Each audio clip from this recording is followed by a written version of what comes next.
Entonces este retiro, la primera edición la hicimos el año pasado, nace de una idea, de una necesidad personal que sentía Raquel, que es nuestra compañera que hoy no puede estar aquí. Ella, cuando se acercaba el tiempo de las vacaciones, cuando se terminaba el trabajo y demás, se planteaba: yo quiero hacer desarrollo personal intensivo, pero ¿dónde? Pero que se trabajen muchas cosas, y ella tenía esa idea dentro de sí. Entonces el año pasado tomamos la decisión de ponernos manos a la obra y comenzamos. Entonces se creó un grupo muy bonito. Nos encontramos en Maslarriba, que está en el Ripoll, una masía preciosa, apartada de todo, en la naturaleza, con una naturaleza extraordinaria, un río donde hay lagunas y demás. Y tuvimos esa experiencia de 6 días, ¿verdad? 5 noches sí. Fueron 6 días. Este año aumentamos en 1 porque nos faltaba. Y desde la mañana hasta la noche... trabajar menos, y disfrutar más. Sí, para tener más horas de asueto. De piscina, de paseos. Sí. Sí. Y se creó un grupo muy bonito, que no se conocían entre ellos. Había personas que nos conocían de los cursos, pero en general eran personas que no nos conocían y que no tenían contacto con el desarrollo personal, muchos de ellos. Sí, era la primera vez que se encontraban. Y fue un proceso sanador muy interesante y muy bonito para cada uno de ellos. Una experiencia para ellos muy enriquecedora. Y para nosotros también, ¿verdad? Nos lo pasamos muy bien, fue francamente bonito. Entonces este año hemos decidido hacer una nueva edición. El tema que hemos escogido es la identidad del yo, repasando todos los aspectos del yo, ¿sí? Yo en la familia, yo en relación a mi identidad, en relación a la enfermedad, yo en relación a la pareja, que será la conferencia de la semana que viene, como apuntabas antes, en Castellar del Vallès, ¿sí? Todos esos partes del yo y que me hablan de mí mismo, y que si están en coherencia con mi ser interno me van a producir bienestar, y si no están en coherencia pues me van a producir síntomas, me van a producir malestar. Entonces, con diferentes técnicas de kinesiología, de psicodrama, de constelaciones familiares, utilizaremos el arte, utilizaremos los cuentos, utilizaremos la hipnosis, con diferentes técnicas iremos trabajando todos estos aspectos. El grupo, pero cada uno de las personas, de los asistentes, lógicamente, hará su proceso personal, porque cada uno, ese es el objetivo, ¿sí? Que comience en un lugar y que llegue al lugar que cada uno pueda llegar a su meta personal. Y no me he presentado. No. Muy bien, tenéis aquí a Ainhoa. Ainhoa es, bueno, participa junto a Miguel, que también está aquí, gracias a él por todo, y también Raquel, nosotros formamos parte de lo que es la escuela o asociación de kinesiología avanzada, que es AICA, ¿vale?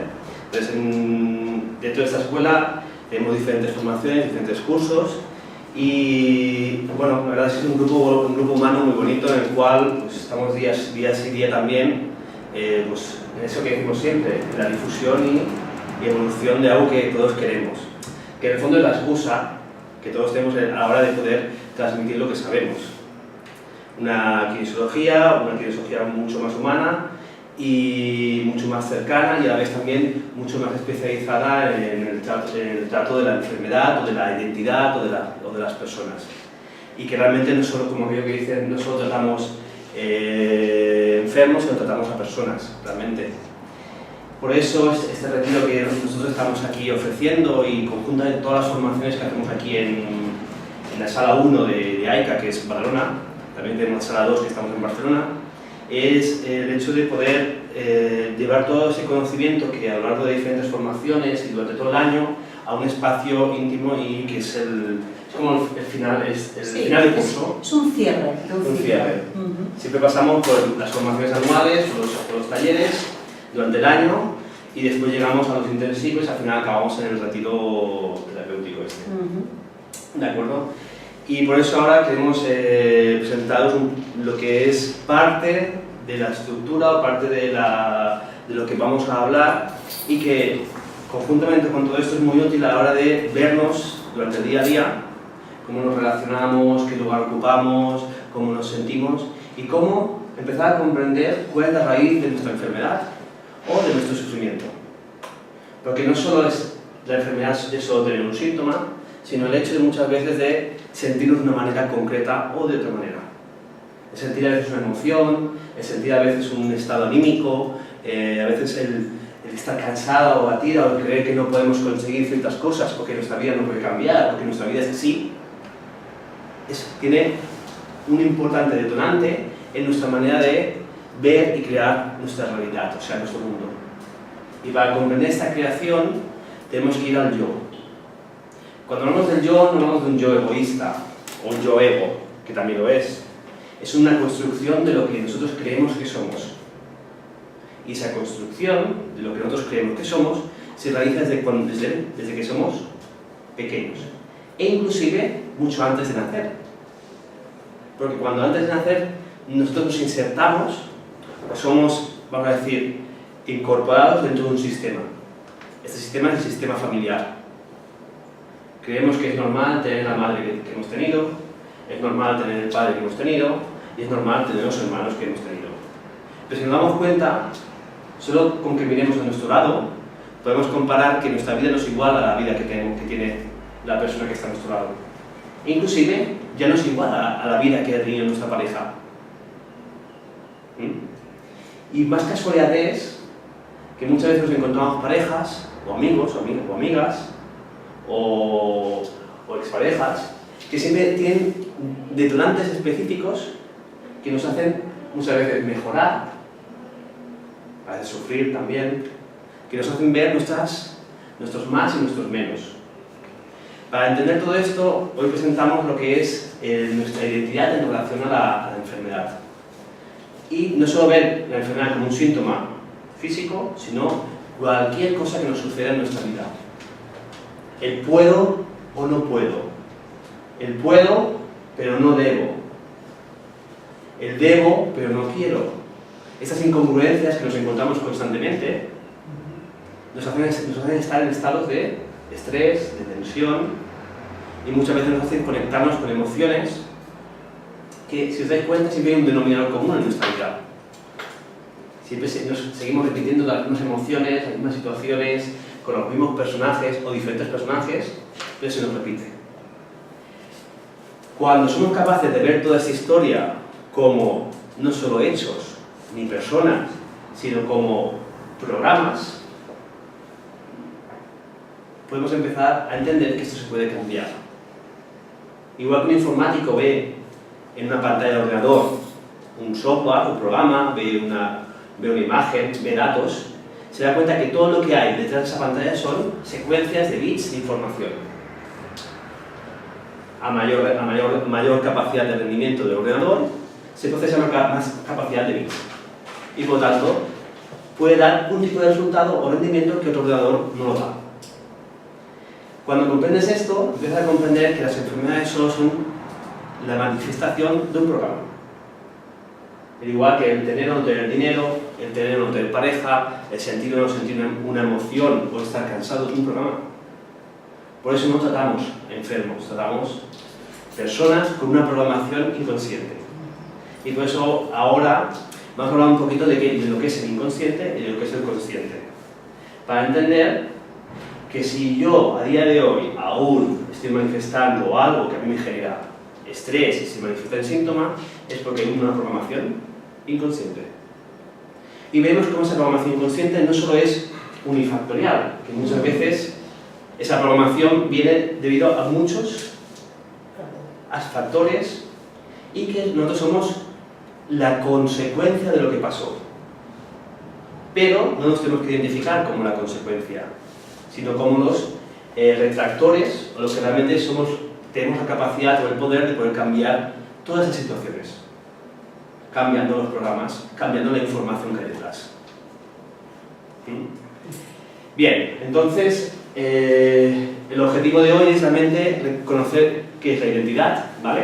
Aparte de la identidad, ver que a día de hoy no solo habita en nosotros nuestro yo adulto, que si solo habitase en nosotros nuestro yo adulto, pues mira, estaríamos bien.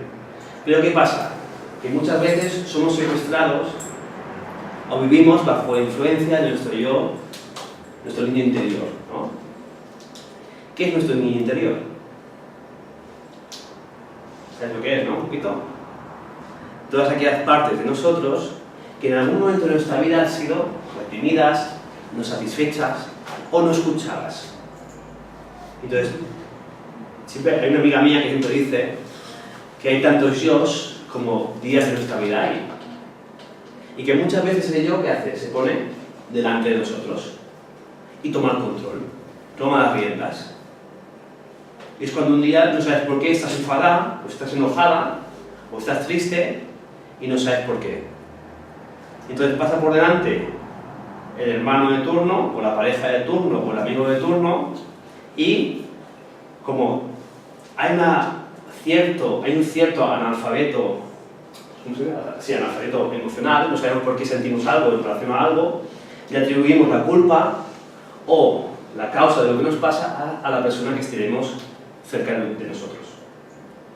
A mí me gustaría poner un ejemplo porque se entiende muy fácil. Si por ejemplo yo tengo 4 años, mi madre me deja en la guardería, ¿sí? Y me deja en la guardería y siempre me va a buscar la primera del grupo. Mi madre está allí esperándome y yo ya asomo la nariz por la puerta y ya veo que está mi madre allí esperando, ¿sí? Pero aquel día, un día concreto y determinado, mi madre resulta que tiene que hacer unas gestiones y no puede recogerme. Y se ponen de acuerdo y es mi padre el que me tiene que recoger. Pero mi padre tiene una reunión importante y se olvida de salir a tiempo para recogerme a la hora que toca. Entonces ese día yo veo que allí no hay nadie, ya eso me empieza a producir un estrés. Además, ese día la profesora, que se hace cargo de nosotros y nos entrega a los papás y a las mamás, resulta que tiene prisa y se tiene que ir puntual. Con lo cual, se van todos los niños y yo me quedo con el conserje del colegio, que va cerrando el colegio o la guardería. ¿Sí? La sensación que yo tengo de abandono, el pánico que yo tengo, porque estoy solo y para los niños las cosas son absolutas, ¿sí? Cuando les ocurre algo es en términos absolutos. Eso se queda dentro de mí, ¿sí? Eso se queda dentro de mí como un shock, lo que comentaba él, ¿sí? Y lo vivo, quizás hayan sido 45 minutos de tiempo real, objetivo, pero la vivencia que ha tenido esa niña ha sido terrible, el miedo que ha pasado. ¿Qué es lo que va a ocurrir probablemente? Que cuando yo me vaya haciendo mayor, ¿sí? Y tenga 17 años, ya haya quedado con la amiga de las amigas que somos uña y carne y que lo hacemos todo juntas y que llegamos a casa y ¿cómo has llegado? ¿Y quién te ha dicho? ¿Y cómo te ha mirado? ¿Y qué? No sé qué. Sí, estamos súper unidas. Un día quedamos en el cine, ¿sí? Y le estoy esperando en la puerta del cine y se retrasa 20 minutos, ¿sí? Entonces, como yo estoy allí sola, en la primera vez que vamos al cine, las 2 amigas juntas y demás y tal, viene esta niña de 4 años, los sentimientos que tiene esta niña de 4 años y se pone delante. Y toma el poder, ¿sí? De esta otra chica que en realidad tiene 17 años. ¿Qué es lo que pasa? Le va a conectar con abandono, con miedo y quizás cuando llega su amiga, ¿sí? En el mejor de los casos, se enfada con ella y le dice, ¿pero tú de qué vas? Pero igual la ve y según la ve venir, rompe a llorar como una magdalena, porque eso es lo que hubiera hecho un niño de 4 años. ¿Sí? Y cuando se hace más mayor, si no lo soluciona, pues la pareja... ¿Sí? Entonces, tenemos este tipo de secuestros continuamente. A veces podemos identificar, como en un caso como este, que es algo como más exagerado, ¿sí? Podríamos identificar de dónde viene, ¿sí? Pero hay muchos secuestros que nos ocurren continuamente. Y toma cargo, alguien que tiene otra edad, ¿sí? Probablemente de la infancia o de la adolescencia. Si la reacción que tienes en ese momento es de parálisis, probablemente tenga que ver con un niño pequeño, ¿sí? Que su reacción va a ser de parálisis. Si es así, o insultando, o con ese fuego de la adolescencia, pues probablemente tenga que ver con un episodio de la adolescencia. Y el que te está secuestrando es un adolescente. ¿Sí? Entonces, si prestáis atención a vuestras reacciones cuando son desmedidas para el contexto y en realidad para lo que está ocurriendo, es un secuestro. Y en ese ejemplo, el que reacciona y el que interactúa no es nuestro cerebro consciente, que tiene una capacidad analítica de procesar las situaciones, sino es nuestro cerebro totalmente el inconsciente. Nuestro inconsciente tiene la capacidad de relacionar tiempos de forma temporal. Significa, está viviendo una situación actual como si la estuviésemos reviviendo en un pasado, porque es totalmente asociativo.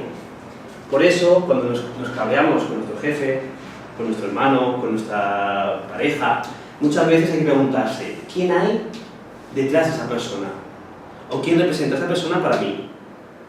Quizá yo estoy exigiendo algo a mi pareja y en verdad no es mi pareja a la cual yo estoy exigiendo, sino es pues, a mi padre, a otra pareja que hay. Esta vez la persona representa a alguien para nosotros, porque es nuestro cerebro inconsciente que procesa a mucha más velocidad que nuestro cerebro consciente y que es capaz de relacionar situaciones, eventos para nuestra garantía de supervivencia. Si nosotros estuviésemos, imaginad que estamos todos ahora en la selva amazónica, ¿verdad? ¿Sí? Escuchar ruidos. ¿Cuál sería nuestro nivel de estrés si empezamos a escuchar que las ramas se mueven, el viento susurra, hay como sonidos de animales, escucháis pisadas? ¿Cómo sería nuestro nivel de estrés? Alto, ¿no? Alto. Sin tener a nuestro alcance, a nuestra visión, que realmente hay un peligro o no hay un peligro. El que reacciona y nos pone en estrés o en tensión, preparados para luchar o huir, es nuestro cerebro automático. Y nuestro cerebro automático es el que realmente nos ha garantizado hasta el día de hoy que nosotros estemos aquí ahora. Gracias a que una vez yo sufrí, a partir de ahí yo lo que hice es crear un aprendizaje para evitar el sufrimiento. Y ese aprendizaje me hace evitar muchas veces situaciones, o estar tensa, o desconfiar. Y, por lo tanto, conectarme con emociones o situaciones antiguas. ¿Qué quiere decir? Que en el momento que resolvemos estas situaciones antiguas, estas, vamos a decir, experiencias negativas que no lo son, yo puedo establecer nuevas relaciones y nuevas experiencias. Pero siempre trabajando lo que se entiende es la programación inconsciente. Veremos que estas experiencias también nos sirven para prevenir. Y un síntoma, como podría ser el tener o no tener hijos, la infertilidad, puede ser para la especie un síntoma que le permita sobrevivir, pero por lo menos más tiempo. Imaginaos el ejemplo de una mujer que muere al dar a luz, una bisabuela, una tatarabuela, ¿vale? Pasan 2, 3 o 4 generaciones y nace una niña que después es adulta, que no sabe por qué no encuentra pareja y no sabe por qué no consigue quedarse embarazada. Es un síntoma, ¿verdad? Ese síntoma le está salvando la vida. Porque si esa niña, esa nieta, o esa bisnieta, o esa hija, tiene una relación con esa abuela o bisabuela, en su inconsciente, no en su consciente, sino en su inconsciente, le está diciendo, estará creando situaciones para no encontrar pareja o para no poder quedarse embarazada. Porque en su historia familiar, quedarse embarazada es igual a morir. Entonces tenemos un síntoma en relación a una historia. Entonces los síntomas no son una mala suerte, no son una piedra en el camino, no es... ¿Cómo diríamos? No es una condena, sino realmente hay que entender para qué significa el síntoma para nosotros. A día de hoy, si tenemos una mala postura y nos duele la espalda, es normal, ¿no? ¿Verdad? Sí. Pero no relacionamos las tensiones que tenemos a nivel físico con las tensiones que tenemos en nuestra mente, en nuestra psique, en nuestra emoción. Por lo tanto, hay una fórmula, que es una fórmula matemática, ¿sí? Que el dolor físico es igual al dolor emocional o psicológico. A partir de ahí, tenemos todos y cada uno tenemos una responsabilidad con nosotros mismos. Pero a veces no nos duele el cuerpo. ¿Qué nos duele? El alma, el corazón o la vida. ¿Sí? O las 40 o 50 horas de trabajo que hacemos a la semana. ¿Sí? O la cartera vacía, también nos duele, ¿no? ¿Sí? O la tarjeta Visa que llega al tope, ¿no? Pues también nos duele, estas cositas. Son síntomas que reflejan una historia familiar. Por eso, entender que todo esto se procesa de forma inconsciente, por diferentes niveles, por diferentes cerebros, vamos a ir a lo básico. ¿Qué tenemos principalmente? Un cerebro emocional, que nos permite sentir, ¿verdad? Con alguien nos gusta es. También tenemos un cerebro más instintivo, el que dicen que es el reptiliano, que es el que realmente no siento, pero me siento atraído. Y después tenemos un cerebro, vamos a decir, un poquito más humano, no tan mamífero, que es el que nos permite pensar y razonar las cosas. Es como cuando nos enfadamos de verdad ante una situación y después dices, pues no era para tanto, ¿no? ¿Sí? Cuando ves a tu niño que coge la tablet y se le cae al suelo, ahí es tu cerebro emocional instintivo que reacciona. ¿Sí? El iPad se cae al suelo, pero cada vez piensas, bueno, claro, que tiene 1 año y medio o 2, he sido yo que he dejado la tablet ahí y he sido...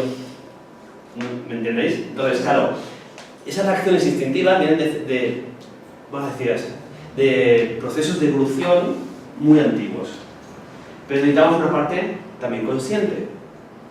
Pero esta parte consciente nos condena muchas veces ¿en qué? En que si está bien o está mal. Es lo que debía o lo que no debía hacer. El problema no es que a lo mejor tú seas infiel con una persona. El problema es que te sientas culpable por serlo.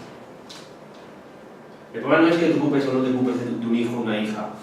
El problema es que sientas que no te estás ocupando y te juzgues por ser mala madre, o mal padre, o mala pareja. Entonces, el juicio viene por otro tipo de cerebro. Entonces, el jugar con esos tres tipos de cerebro, o estas sensaciones que se nos mueven, es algo que cuando todo está en coherencia, es cuando estamos en qué? En equilibrio. En equilibrio. Es un diálogo importante hacer y analizar para ver qué creencias tengo, de dónde vienen, cómo reacciono y quizás la manera de reaccionar, este adolescente quizás continúe entrando y secuestrándome yo con el pollo, ¿sí? Pero si yo tengo conciencia va a ser de otra manera, no va a ser con un pico tan grande y yo no me voy a enfadar conmigo misma como hacía antes, ¿sí? Porque la resaca de esas reacciones que tenemos viscerales suele ser dura, por esto que comentabas antes del juicio, ¿sí? La culpa. Vale, entonces, una de las cosas que tenemos que tener en cuenta es un principio de salud. Ese principio de salud se llama la homeostasis. Es un término médico, ¿vale? Pero que todos lo conocemos a diario. O por lo menos en algún momento de nuestra vida hemos ido al médico y nos hemos hecho una analítica. De hecho, hacemos una analítica, ¿qué nos dan? Un índice glucémico, nos dan nuestro nivel de, por ejemplo, de nivel de calcio en sangre, o sea, nos miran realmente cómo estamos. Nuestro nivel de glucosa, nuestro pH, nuestro sistema inmunitario cómo está, eso nos sale en una analítica. En función de si estamos dentro de un medio estable, saludable, nos dicen que estamos sanos. Pero ¿qué sucede? Que ese sistema de homeostasis, de equilibrio que hay en nosotros, no solo es fisiológico, físico, sino que también es emocional. ¿Vale? Y energético también, hay una homeostasis energética, todo está interrelacionado. Pero ¿qué pasa? Que en nuestra vida muchas veces suceden cosas que no van. No, tenemos que hacer un duelo con eso ya. Pues vamos a tirarlo. Sí. ¿Vale? Aquí tenemos la intensidad, aquí tenemos el tiempo, ¿vale? Y vamos a poner que esto es un día en nuestra vida, ¿vale? Yo no os digo vuestra vida, sino el día en nuestra vida. Nos levantamos por la mañana, ¿sí? Depende si tenemos hijos o no. Será mañana más tranquila. Depende si es lunes o martes o miércoles o si es domingo por la mañana, pues nuestro nivel de estrés puede variar, ¿sí? Pero en el momento que cogemos la autopista o con una ronda, por ejemplo, para ir a trabajar, nuestro nivel de estrés empieza a subir, ¿vale? Eso sería el límite superior tolerable de mi estrés. Y esto sería el límite inferior tolerable de mi estrés. Imagínate que tengo una actividad de yoga por al mediodía.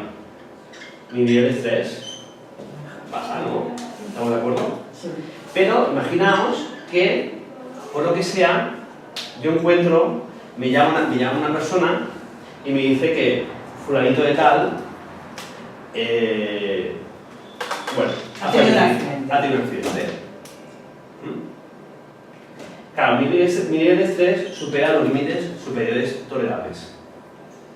Si esa persona no es muy allegada a nosotros, yo voy a pasar por este estrés y voy a tener un tiempo de vuelta al equilibrio.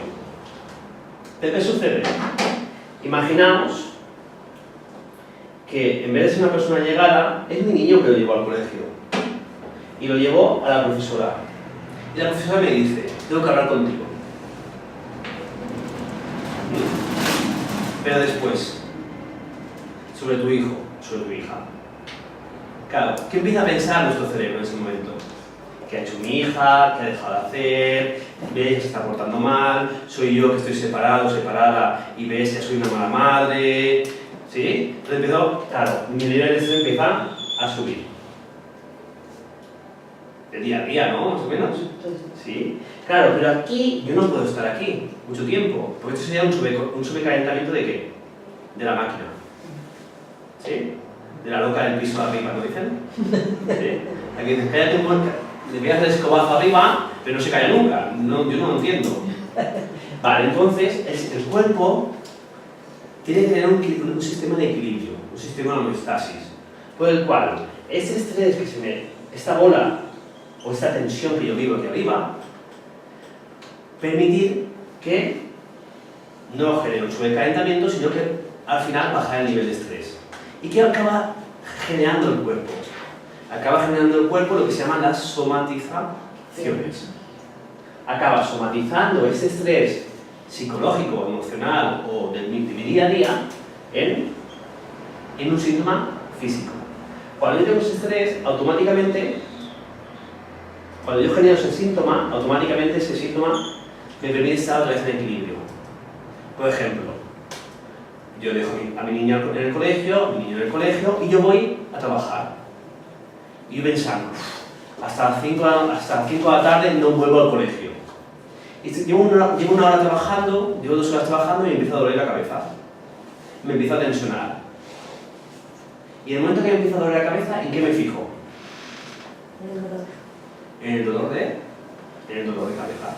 Ya dejo de pensar en la problemática que se me había generado en llevar a mi hijo al colegio. Pero yo no me doy cuenta que mi dolor de cabeza es por causa de lo que ha sucedido antes. Pero en cambio, si yo estoy pensando en mi dolor de cabeza, no estoy pensando en la historia emocional que hay detrás.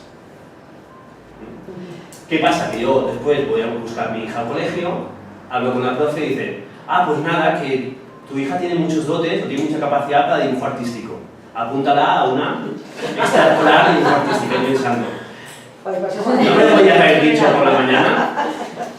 Bueno, eso es el ejemplo clásico, sensible, de lo que es el estrés emocional y lo que puede generar una enfermedad, un síntoma. Pero imaginaos un sobrepeso. Una vida muy tranquila, ¿vale? En un ambiente familiar muy concreto, ¿vale? Donde a los 13, 14 años pierdes a una persona querida, ¿vale? Imagina que pierdes a un abuelo. Tú no eres consciente. Tú tienes 13 años, tienes 14 años, ¿sí? Y lo que pasa en ese momento es que sucede un proceso que se llama el proceso del duelo. Pero tú eres pequeña, tú no te das cuenta. Pero claro, tú has perdido una figura importante en tu vida, ¿verdad?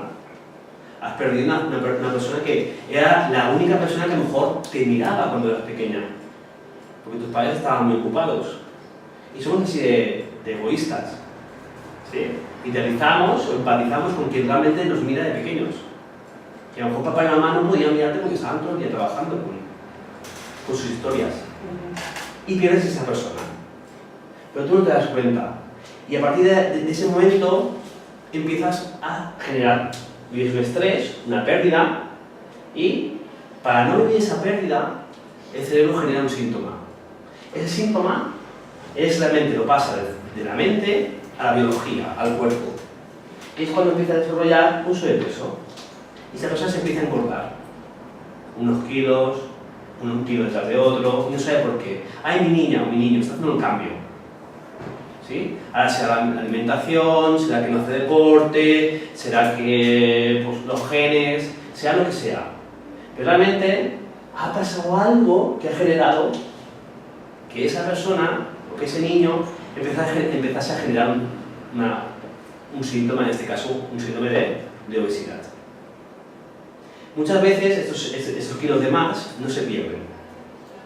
Y para el cerebro es mucho más económico pensar en 2, 3 o 4 kilos de más que pensar en la pérdida de alguien querido.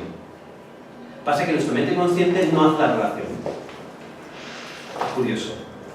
Por eso, todo el trabajo que hacemos es el hecho de no solo ver el síntoma, sino ver cuál es lo que ha generado, qué estrés hay detrás, en este caso. ¿Vale? Bien. Por eso... Y esto baja aquí para mantener la homeostasis, el equilibrio. Los impactos o situaciones que vivimos en nuestra vida, ¿cómo son? Pueden ser impactos, yo le digo impactos de altos vuelos, ¿sí? Grandes situaciones de nuestra vida que nos desestabilizan, ¿sí? Una enfermedad de alguien querido, una pérdida, un cambio muy importante en nuestra vida, una pareja que nos deja o que dejamos, un trabajo que a lo mejor nos despiden, son grandes impactos. Pero también hay enfermedades o síntomas que nacen de situaciones que se repiten día a día. Por ejemplo, si vamos a mirar una de las patologías que es la diabetes, ¿sí? ¿La diabetes qué es? ¿O cuál es uno de los síntomas que tiene la diabetes? Es un índice glucémico más alto. O sea, tenemos más azúcar en sangre. Por lo tanto, tengo más energía en el cuerpo. En el fondo, es un síntoma que nos permite tener mucho más energía disponible en sangre.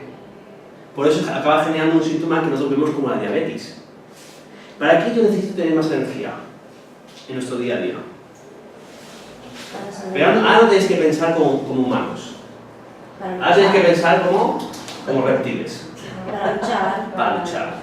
Entonces, si yo soy ejecutivo de turno, o tengo mi empresa, y en mi empresa tengo a mi cargo diferentes familias, ¿sí? Y yo soy el responsable de que todo vaya bien, yo voy a tener, mi cuerpo va a segregar más azúcar, ¿vale? Va a tener más azúcar disponible en sangre. Eso, día sí, día también, al final acaba generando una patología, en este caso en el que vemos como una diabetes. Pero ¿qué pasa? Que si esa persona no fuese un ejecutivo y fuese un cazador, esa energía la gastaría.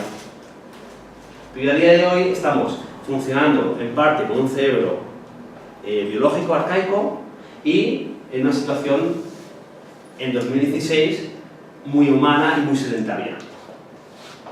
Pero claro, la persona que es ejecutiva y que está al otro lado de la mesa no se da cuenta de todo eso, sabe que hay un estrés y que tiene que afrontar y hacerse cargo de todas las nóminas de la empresa, más la salud de su familia, más el bienestar de todos sus seres queridos.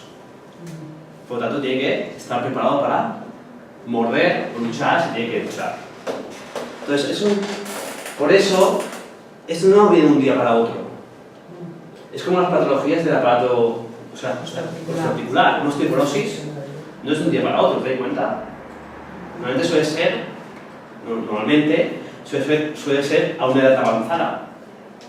¿Y qué son los huesos? Los huesos son nuestra estructura, ¿verdad? Sí. Y con nuestra estructura nos sostenemos. ¿Sí? ¿Y qué son nuestra estructura a nivel simbólico? ¿Qué creéis que son? Nuestros valores, lo que creemos de nosotros o lo que creemos de la vida, nuestros principios fundamentales, lo que es básico y primordial para nosotros. Eso es lo más profundo en nosotros. Y lo más profundo en nosotros son nuestros huesos. Pero si cada día de tu vida te dicen que no vales, cada día de tu vida te juzgan lo que haces o cómo lo haces, o dicen, ¡buah! Encima, que después de trabajar no te valoran lo que trabajas y encima no valoran cuando tú estás en casa, empieza un efecto dominó que se llama el efecto desvalorización. Hoy me gusta mucho más decirle devaluación, es la pérdida de valor de uno mismo. ¿Y a dónde afecta eso? A mi estructura, a mis huesos, a mi columna, a mi cadera, ¿sí? Y yo voy al médico que me dice desgaste, no bebe leche, no consume yogures, es que usted nació en tiempo de guerra y claro, ahí no había calcio ni leche y lo atribuyen a una causa y un efecto. Pero no todo el mundo que vivió en esas circunstancias desarrolló las mismas patologías. Por lo tanto, tiene que haber un factor más exógeno, externo, que desarrolle todo esto. Y ese factor, que no quiere decir que el otro no sea así, sino que el factor que nos diferencia o que pone la característica es el aspecto psicológico. Sí, porque si no fuera así, todas las personas que tienen un determinado trabajo, ¿no? Aquello de, no, es que se me cargan las cervicales porque estoy todo el día en el teclado. A todo el mundo que trabaja delante de un teclado se deberían de cargar las cervicales, y no es así. ¿Sí? Tengo el túnel carpiano, ¿sí? Las modistas. No todas las modistas tienen problema de túnel carpiano. O los músicos, ¿sí? Los violinistas también. No todos los violinistas, ¿sí? Entonces, aquí es donde este tipo de explicaciones se quedan cojas, son pobres. Pueden ser factores que influyan, pero no son determinantes. Por eso, hay que ver el concepto de enfermedad como una energía bloqueada. ¿Sí? Una energía bloqueada es una energía que no fluye. Y eso en todas las terapias, más o menos, se tiene en cuenta. Y se traduce en forma de tensión. Un bloqueo, una tensión, algo que no va, que no funciona. Pero hay que verlo siempre, tanto si hacemos cualquier tipo de terapia, como una información de una situación que no se ha podido gestionar. Y cuando vivimos una situación que no se ha podido gestionar, ¿qué hacemos? ¿Qué se manifiesta en nosotros? Emociones. Emociones. Negativas es este que dice que es negativo. Es una emoción. Porque yo puedo sentir rabia, y la rabia puede ser muy buena a veces. ¿Sí? Porque la rabia me da la fuerza para tomar una decisión y un cambio, ¿verdad? O para mandar a tomar por... ¿sí? A quien quiera. Pero la rabia también es buena, no es mala. Y la tristeza tampoco es mala. La tristeza es una fase. Paso por esa fase, mientras pase por esa fase y no me quede claro, no es mala la tristeza. Incluso la nostalgia tampoco es mala. La nostalgia me hace pensar y recordar en el pasado. Pero no es una energía que, mientras no se quede bloqueada, no es patógena. Y esto lo dicen los chinos también, desde hace 2.000-3.000 años, ¿verdad? Y su medicina sigue funcionando. Y trabajan sobre el flujo de la energía en el cuerpo, a través de los órganos. Identificada a través de emociones, y que si esas emociones se bloquean o se estancan, acaban generando que se llaman síntomas, o síndromes, en este caso. Por eso hay que verlo todo como, si en un momento de mi vida yo me siento molesto por esta persona, y no se lo digo, ¿vale? Lo que voy a generar es una implosión hacia adentro, no una explosión. Si el problema es que explota, no es malo. El problema es que sí, implosiona. Y cuando implosiona, ¿qué acaba generando? Una manifestación interna. Y es cuando tenemos síntomas de vesícula, o piedras en la vesícula, o tenemos otro tipo de síntoma, pero porque no lo hemos quedado. Y no hemos sabido dirigirlo. Ahí es cuando somatizamos y lo transformamos en enfermedad, ¿no? También por eso la energía tiene que fluir. Yo siento una emoción, no es negativa ni positiva, la siento, pero la expreso. El momento es cuando se queda a medio camino. ¿De acuerdo? Por eso, en relación a esa emoción que nos encontramos, creencias sobre nosotros mismos, sobre las situaciones, que nos dicen muchas veces si puedo o no puedo decir las cosas, Reaccionar de esa manera. si debo o no debo reaccionar de esa manera. Y si reacciono de esa manera, ¿qué pasaría? ¿Sería aceptada o aceptado por mi padre, por mi madre, por mi pareja, por mis amigos? Claro, porque mientras todos estamos así sonrientes, todo es muy bonito. Pero mientras yo mi vida la formulo para complacer al otro, y mientras el otro esté satisfecho, todo está perfecto. Pero cuando yo tengo un impulso interno, ¿vale? Y quiero hacer mi vida, o quiero ver las cosas o vivir las cosas de forma diferente, ¿qué sucede? Ahí es cuando entran las fricciones, los conflictos. ¿Sí? Cuando tú tienes una necesidad de crecimiento o de vivir la vida de otra forma, y tu pareja o tu familia no la tienes. Y ahí es cuando entran los conflictos internos. Pero muchas veces estas situaciones, ¿cómo se deciden? No se deciden desde el adulto, se deciden desde el niño. Porque el niño ha aprendido a ¿qué? A ser amado o amada en función de lo que hace o deja de hacer. Y cuando deja de hacer lo que él cree que tiene que hacer, entra un pánico y un miedo a algo que es muy arcaico, muy antiguo, que es el miedo a la sanción, el miedo al castigo, que ahí sería la parte, iría muy relacionada con la culpa. Porque ¿qué significa que alguien te castigue o te sancione? Vamos a pensarlo. Que no te quiere. Vale, por lo tanto, si alguien no te quiere, Te arrastra, te aísla. te rechaza. Por lo tanto, vives lo que sería el peor terror vivido en la biología, en la especie animal, que sería el ser apartado de la familia, del clan o de la manada. Por eso tenemos un miedo atroz a no complacer a los otros. Tenemos un miedo a no ser aceptados por los otros. ¿Qué dirán o qué no dirán? Por tanto, al juicio. Porque detrás del juicio hay la sanción, hay el castigo. Y eso es algo que ni siquiera lo pensamos. A veces somos tímidos, ¿por qué? Por miedo a expresarnos en todo nuestro ser. Sí, Por sí, eso la reacción de los demás, Juzgados. cuando lo expresas, la reacción con la que te vas a encontrar. Pero, Es una negación a lo que te está... Porque la otra persona va a saber, va a reaccionar mal cuando tú pero omites si soy lo tímido, que yo no piensas. expreso, por lo tanto no Pues voy a te callas, ser, aguantas y te vuelves tímido. no voy a ser expuesto a ser sancionado, Claro. castigado. Por lo tanto, me voy a mantener en homeostasis. Altulitas. ¿Sí? Sí, sí. Entonces, todas estas acciones que tenemos durante el día a día o dentro de nuestra vida, tenemos que tener en cuenta que son procesos inconscientes que lo que buscan es el reconocimiento, el amar y el ser amado.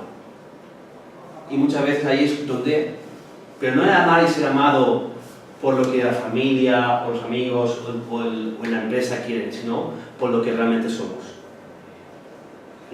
Sin complacer. Por eso, vivimos una cosa que se llama la emoción políticamente correcta. ¿Qué es la emoción políticamente correcta? La que me permito expresar en un medio, por lo tanto en una familia, en un grupo, lo que está bien aceptado. Si os fijáis, por ejemplo, si fuésemos el clásico ejemplo de ser una monja, ¿vale? Una monja, ¿qué se le está permitido expresar? ¿Qué emoción, por ejemplo? La ¿La felicidad. rabia o la tristeza? Tristeza. La tristeza. Está penando. Pero la rabia no. No se le está permitido. No quiere decir que no la sienta. Claro que en un momento dado, cuando esa persona esté mal, porque a lo mejor ha sentido que está haciendo, que están sucediendo cosas, o por el apego a la vida de otras personas, ¿vale? Esa persona sí se permite sentir tristeza, pero no se le permite enfadarse. Cambiamos de ambiente. Imaginaos una familia de un patriarcado, ¿vale? ¿Sí? Unos hombres, una familia masculina, donde todos han sido trabajadores. Esa familia que la emoción, que es una emoción yang que se le permite expresar, ¿vale? Va a ser, en todo caso, que la rabia, la injusticia, la cólera, eso sí que se va a permitir. Pero la tristeza va a ser vista como una emoción de debilidad. ¿Verdad? Entonces, siempre estamos jugando con estos dos tipos de emociones. Con la emoción políticamente correcta o con la emoción políticamente incorrecta. Realmente la que guardamos en nuestro interior es la que es políticamente incorrecta. Es la que no nos permitimos expresar. O enfadarnos cuando nos tenemos que enfadar. O llorar cuando podemos llorar. Hoy tenía un caso muy bonito de una chica que a los 13 años perdió a su madre, a su abuela y a su abuelo en un año. Eso fue... Bonito. No, en el caso es un caso muy bonito porque... Terrible, para ella es terrible. Ella no relaciona que a día de hoy le hagan móvil en el trabajo, no relaciona que a día de hoy se sienta que su marido no la apoya, a día de hoy no relaciona de que se tenga que ocupar de todo y no relaciona de que a día de hoy se sienta sola. Porque desde los 13 años se sintió sola. Porque a los 13 años abandonó todo el mundo, menos su padre. Vivió un shock, bueno, un triple shock, un poco más de un año, ¿sí? Y eso la bloqueó. Pero como tenemos un sistema por el cual nos permite avanzar, que es el sistema de protección, que nos permite olvidar las cosas o dejar de sentir cosas, ¿no? Eso no me interesa, ¿no? Es como decir, esto no me interesa, lo aparto y miro para otro El sistema de protección tendría que ver con la homeostasis que hablábamos antes, ¿sí? Será la manera de bajar el estrés de una manera continuada, estructural, para poder seguir la vida hacia adelante. Claro, entonces esta chica a los 13 años bloqueó toda emoción y ¿qué hizo? Subió a un piso. Y para no sentir, ¿qué hago? Lo pienso y lo racionalizo todo. Y pongo la culpa hacia afuera. ¿Vale? Ya no soy yo el que siento, sino es el otro que me hace. Pasan 40 años, ¿sí? Y, bueno, 45, porque ahora hace 60. Y realmente no entiende por qué le siguen haciendo móvil en el trabajo, no entiende por qué se sigue sintiendo sola y abandonada. Ese es el punto. Porque el escenario cambia, pero las emociones y la sensación se repiten. ¿Qué quiere decir con todo esto? Que desde lo que se ha permitido sentir toda su vida, ¿qué es? ¿Tristeza o rabia? Tristeza. Si hubiese sentido tristeza, no estaría a día de hoy echando culpa hacia los demás. Hoy a día de hoy solo siente injusticia. Solo siente frustración, injusticia, que la culpa es de los demás. ¿Entendéis? Porque lo que no se permite es sentir esa tristeza. Vale. Por lo tanto, no me permite conectar con la raíz del sufrimiento, que es lo que sucedió cuando tenía 13 años. Además tiene mucho que ver con la edad, ¿sí? A los 13 años estamos en la adolescencia temprana, que es lo que hace un adolescente. Estar enfadado con la vida, con el mundo y estar enrabiado, ¿sí? Por eso, este juego de emociones, muchas veces nos lo encontramos, bueno, lo vivimos cada día nosotros. Para no enfadar a la persona que queremos, ¿qué hacemos? Nos quedamos una parte de la película, ¿sí? Y en vez de mostrar la cara de que algo me molesta, me enfada, pues mostramos, bueno, que estás triste o apática o cansada. ¿Sí? Con el cansado parece que solucionamos la mitad de la vida, ¿no? ¿Qué pasa? Estoy cansado. ¿Sí? ¿Qué te pasa? Estoy cansado de la cabeza, ya tengo el 75%, ¿no? ¿Sí? Y estoy cansada, me duele la cabeza, tengo sueño, ya hacemos el 95. Y tengo trabajo. Y cuando muestras la rabia, luego te sientes culpable también. Claro, porque nos han hecho sentir. Donde sea, ¿eh? Sí, porque eso es inconsciente. Muchas veces. Ya no es nuestro inconsciente individual. Y son en general, que sí, también pasa. Porque hay también un inconsciente colectivo. O lo tenía que haber dicho de otra manera, o no, si miras de qué manera puedes decir las Por eso. cosas. Controla lo que hace por mí. Entonces ahí buscamos la excusa, la negociación interna, conmigo, con el otro. Claro, porque como se ocupa de todo, claro, yo no puedo mostrar. Y como él está trabajando el doble de turno y me está pagando esto, yo no puedo. Tonterías. ¿Vale? Podemos, ¿vale? Pero son las ganas que tenemos todos de ¿qué? De seguir sufriendo muchas veces. O de seguir anclados a nivel inconsciente. Ese era mi A nivel inconsciente. Por eso Porque de esa manera sabemos que pertenecemos. pertenecemos. Porque hay una cosa que es muy bonita, que es la identificación, ¿verdad? ¿Sí? Y ya veréis que la identificación va en relación a la identidad. ¿Sí? Si mamá, por ejemplo, siempre se sintió triste, ¿vale? Yo para estar cerca de mamá, es muy inconsciente, yo voy a mostrar tristeza en mi vida. Es igual que mamá tiene los ojos azules, no hay ojos azules, ¿no? Sí. Es rubia.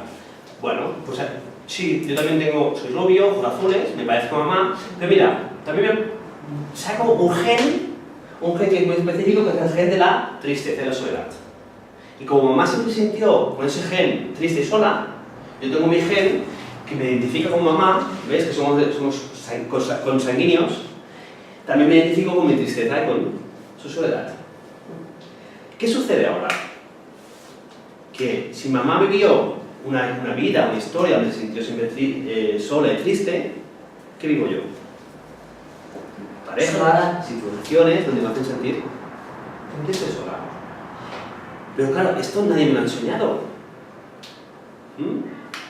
Entonces yo voy al coach, ¿sí? Tenemos un coach, ¿no? Me ha costado muchos años saber expresar esta palabra, ¿eh? Digo, antes decía coaching, entonces me dijeron, no, esto no se dice así. No, yo sé que es. Entonces, No sé qué es. bueno, un coach, un entrenador personal, pero a nivel... El coaching la persona y el coaching... Un entrenador emocional. Sí. Entonces, claro, dice, no sientas tristeza. Y claro, yo no podía dejar de sentir tristeza, melancolía. Porque no sabes cómo... No, porque es mi gen. Tengo un gen que es tristeza y soledad. ¿Sí? Sí. Y yo digo, cámbialo. Pues no puedo cambiarlo. Claro, porque este decía, cámbialo. Pero claro, este que es inconsciente, que es el biológico, ese de que me hace buscar el pecho de mamá. No tengo nada, pocos minutos yo ya era muy hábil ya, ¿eh? Sí, pues todos lo hemos hecho, ¿eh? Mujeres y hombres lo hemos hecho. Hemos trepado a deberes, ¿no? Sí, hemos trepado a deberes buscando ¿qué? La supervivencia. Por lo tanto, el pecho de mamá. ¿Y el pecho de mamá qué estaba? El alimento real, nutritivo, ¿sí? Pero también estaba el afecto y el alimento afectivo.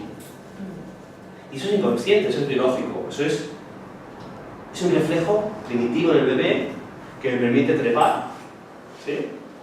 Decía trekking, pequeño ya. Trekking y succión. A día de hoy ese reflejo también está en nosotros, en algunos aún, ¿verdad? Sí, es innato, es biológico. Pero también tengo un gen, ¿sí? Que el gen me dice, yo triste, mamá triste, los dos somos uno. Y eso no nos damos cuenta. Y si no permites transformar esta energía o este vínculo que nos une, no puedes empezar a transformar algo que para ti es vital, que es estar unido a mamá o papá o a la familia. Perdona, a nivel físico también puede pasar, ¿no? Todo.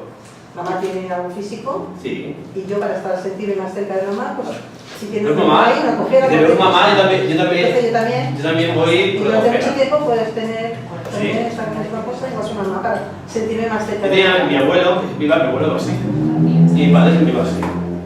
Y yo, por si acaso, intento buscar la manera de hacerlo diferente, pero los dos iban. Y mi papá, ¿qué te duele? No. Cuando lo veías, hacía así, ¡ay! Cuando no lo veías, no. Era muy curioso. Pero que a través del síntoma también nos identificamos. ¿Sí? Es genial, ¿no? Pasa el autobús y... Es culpa de... Eso es la energía de la sala, ¿eh? Necesita amortiguadores.